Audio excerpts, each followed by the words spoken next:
Shri Saneesh Kumar Joseph, അങ്ങേക്ക് 7 minute. Sir, ഞാൻ ഈ ധനാഭ്യർത്ഥനകളെ എതിർക്കുകയാണ്. ലോക്സഭാ തെരഞ്ഞെടുപ്പിൽ നല്ലപോലെ തോൽക്കാനുണ്ടായ കാരണങ്ങൾ പഠിക്കാനും തിരുത്താനുമുള്ള ചർച്ചകളാണല്ലോ ഇന്ന് സംസ്ഥാന കമ്മിറ്റിയിൽ നടന്നു വരുന്നത്. എന്തുകൊണ്ട് തോറ്റു എന്നറിയാൻ പാഴൂർ പടി വരെ പോകേണ്ട കാര്യമില്ല. ധാർഷ്ട്യവും ധൂർത്തും ക്ഷേമ പെൻഷൻ മുടങ്ങിയതും സപ്ലൈകോയുടെ ദുരവസ്ഥയും മുതൽ മന്ത്രിമാരുടെ മോശം പ്രകടനം വരെ തോൽവിയുടെ കാരണങ്ങളാണ്. തിരുത്തുമെന്ന് ആഗ്രഹിക്കാം, പക്ഷെ പ്രതീക്ഷിക്കുന്നില്ല. പ്രതിപക്ഷ മണ്ഡലങ്ങളോട് വലിയ വിവേചനമാണ് ഈ സർക്കാർ കാണിക്കുന്നത്.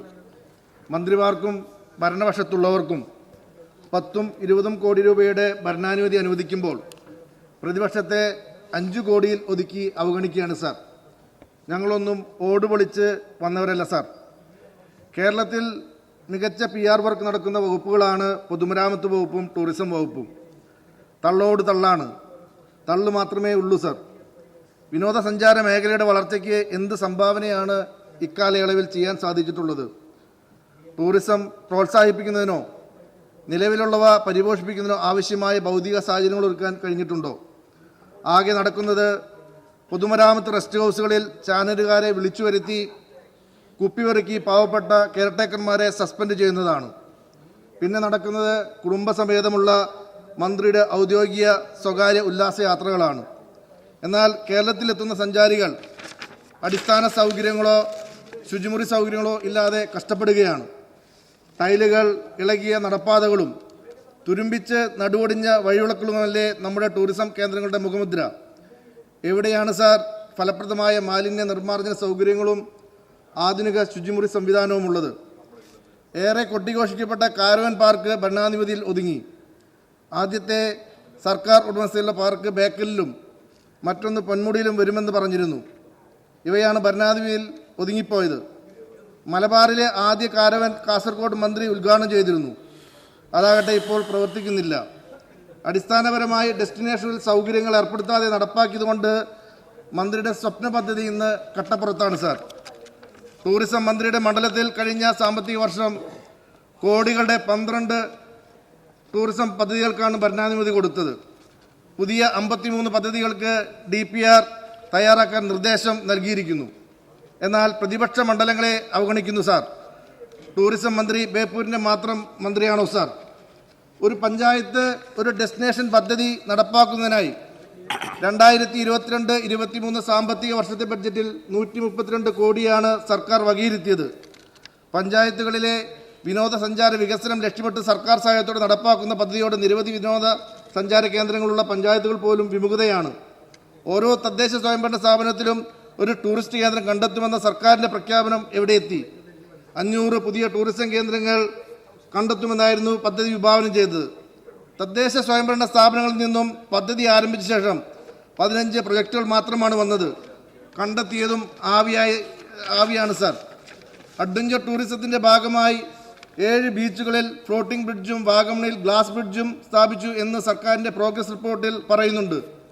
വർക്കല, ചാവക്കാട് ഫ്ലോട്ടിംഗ് ബ്രിഡ്ജുകളും ഇതിൽ ഉൾപ്പെടുന്നുണ്ടോ സാർ?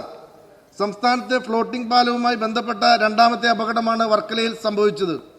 ഉദ്ഘാടനം ചെയ്ത് 2.5 മാസം പിന്നിടുമ്പോൾ ഒരു ഭാഗം തകർന്ന് സ്ത്രീകളും കുട്ടികളും അടക്കം 15ഓളം പേർക്കാണ് പരിക്കേറ്റത്. തൃശൂർ ചാവക്കാട് ബീച്ചിലെ ഫ്ലോട്ടിംഗ് ബ്രിഡ്ജ് പൊതുജനങ്ങൾക്കായി തുറന്നു കൊടുത്തത് 1 മാസത്തിനുള്ളിൽ തകർന്നിരുന്നു സാർ.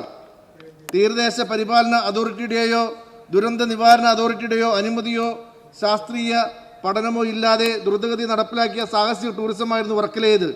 ഉയർന്ന വേലിയേറ്റത്തിലും കടൽക്ഷോഭത്തിലും പൊങ്ങിക്കിടന്ന ഫ്ലോട്ടിംഗ് ബ്രിഡ്ജുകളുടെ സുരക്ഷ ആശങ്കാജനകമാണ്. സാഹസിക വിനോദസഞ്ചാരത്തിൻ്റെ പേര് ജനങ്ങളുടെ സുരക്ഷയിൽ വിട്ടുവീഴ്ച ചെയ്യരുത്. ഇത്തരം സംരംഭങ്ങൾ പൊതുജനങ്ങൾക്കായി തുറക്കുന്നതിന് മുമ്പ് മതിയായ സുരക്ഷാ നടപടി ഉറപ്പാക്കണം. അപകടത്തെക്കുറിച്ച് ഉടൻ റിപ്പോർട്ട് നൽകാൻ ടൂറിസം ഡയറക്ടറോട് മന്ത്രി ആവശ്യപ്പെട്ടിരുന്നു. എന്നാൽ റിപ്പോർട്ടുമില്ല, നടപടിയുമില്ല എന്നതാണ് അവസ്ഥ. ഉത്തരവാദിത്ത ടൂറിസമായതിനാൽ പലതിനും ഉത്തരമില്ല സാർ. വാഗമൺ അഡ്വഞ്ചർ പാർക്ക് രാത്രി ഒരു സംഘം അതിക്രമിച്ച് കയറി ഗ്ലാസ് പാലത്തിലിരുന്ന് മദ്യപിക്കുകയും ശുചിമുറിയുടെ വാതിലും പൈപ്പുകളും മറ്റും നശിപ്പിക്കുകയും ചെയ്തത് വിനോദസഞ്ചാര കേന്ദ്രമെന്ന നിലയിൽ പാർക്കിന് പ്രശസ്തി കളങ്കമുണ്ടാക്കുന്ന വലിയ സുരക്ഷാ വീഴ്ചയുമാണ്. തിരുവനന്തപുരത്തെ ആക്രത്തെ കണ്ണാടിപ്പാലത്തിൻ്റെ ചില്ല് ഉദ്ഘാടനത്തിന് മുമ്പ് പൊട്ടിയത് ഗുരുതരമായ സുരക്ഷാ വീഴ്ചയിലേക്കാണ് വിരൽ ചൂണ്ടുന്നത്. സമ്പൂർണ്ണ സ്ത്രീ സൗഹാർദ്ദ വിനോദസഞ്ചാര കേന്ദ്ര പദ്ധതികളുമായി മുന്നോട്ട് പോകുന്ന വിനോദസഞ്ചാര വകുപ്പ് പ്രതിവർഷം 25 ലക്ഷത്തോളം വിനോദസഞ്ചാരികൾ എത്തിച്ചേരുന്ന അതിരപ്പള്ളിയിലെ അവസ്ഥ ഒന്ന് മനസ്സിലാക്കണം. ഇവിടെ ഗേറ്റ് കളക്ഷൻ മാത്രം 5 കോടിയാണ്. ആകെയുള്ളത് 12 ശുചിമുറികളാണ്. പ്രാഥമിക ആവശ്യത്തിന് പോലും സഞ്ചാരികൾ തമ്മിൽ തല്ലുകൂടേണ്ട സാഹചര്യം ഉണ്ട് സാർ. ചാൾസ് രാജകുമാരൻ ഉൾപ്പെടെ നിരവധി പ്രശസ്ത വ്യക്തിത്വങ്ങൾ സന്ദർശിച്ച സ്ഥലമാണിത്. അതിരപ്പള്ളിയിൽ 10 കോടി രൂപ ചെലവിൽ നിർമ്മിക്കുന്ന KTDCയുടെ 25 മുറികളുള്ള യാത്രി നിവാസിന്റെ പണി നിലച്ചിരിക്കുകയാണ്. പാർക്കിങ്ങിനായി 5 കോടി രൂപ ഇവിടെ പദ്ധതി ഉണ്ടായിരുന്നു, അതും പ്രാവർത്തികമായിട്ടില്ല. വലിയ വാഹനങ്ങൾ ഉൾപ്പെടെ ഇവിടെ എത്തിച്ചേർന്ന വിനോദസഞ്ചാരികൾ പാർക്കിങ്ങിന് സ്ഥലമില്ലാതെ ഗതാഗത കുരുക്ക് മൂലം ബുദ്ധിമുട്ടുകയാണ്.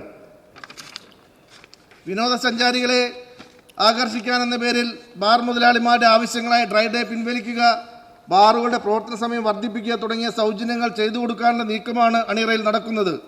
മദ്യനയം ഉൾപ്പെടെയുള്ള വിഷയങ്ങളിൽ എക്സൈസ് വകുപ്പിനെ പോലും ഇരുട്ടിൽ നിർത്തി ടൂറിസം മന്ത്രി സൂപ്പർ മന്ത്രി ചമയാണ് സർ. സംസ്ഥാനത്തെ ആദ്യ ടൂറിസം ഇൻവെസ്റ്റേഴ്സ് മീറ്റ് എന്ന പേരിൽ നടന്നത് വിവിധ ഗവൺമെന്റ് ഡിപ്പാർട്ട്മെന്റുകളുടെ കൈവശത്തിലും ഉടമസ്ഥാവകാശത്തിലുമുള്ള കണ്ണായ സ്ഥലങ്ങൾ ടൂറിസം വികസനത്തിന്റെ പേരിൽ കൈമാറ്റം നടത്തുന്ന ഭൂമാഫിയുടെ റിയൽ എസ്റ്റേറ്റ് ബിസിനസ്സാണ്.